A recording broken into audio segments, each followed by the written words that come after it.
Hi and welcome to today's video. In today's video I'm going to be looking at shooting sunsets in three different ways. The first one will be the basic approach to taking sunset. The second one will be using ICM or intentional camera movement and the kind of settings I use for that. Plus I'll be looking at long exposures as well.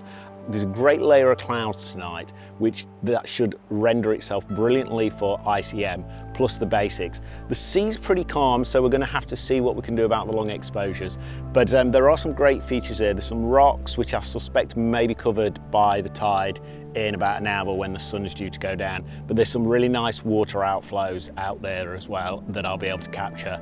So I'm going to have a little bit of a scope around now, get my camera gear set up. If you do find this useful, please remember to like and subscribe and share, and also check out my Vero link, which is in the description down below. I've recently started using Vero. I've shared a lot of photographs on there already, and we'll be shooting some from this video on there as well. So as I say, I'll drop the link below, but let's get the scene scoped out and let's get the gear set up.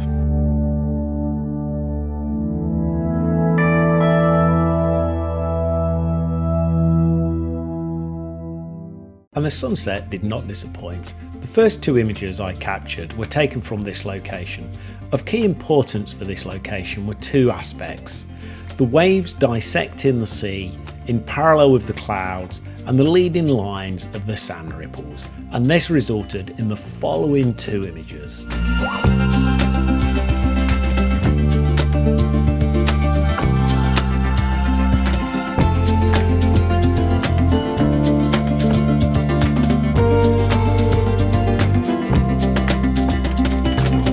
For context and detail, it's vital to also look for points of interest.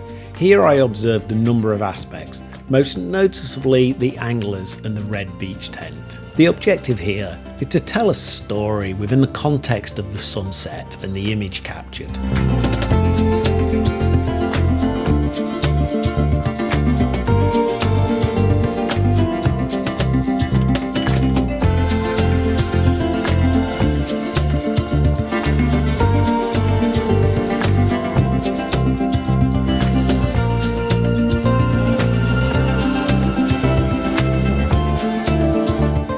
This is the location I chose for the ICM, or intentional camera movement images.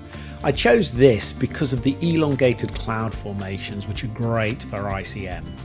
I pan the camera horizontally from left to right in line with the horizon to create an art style effect, as we can see here.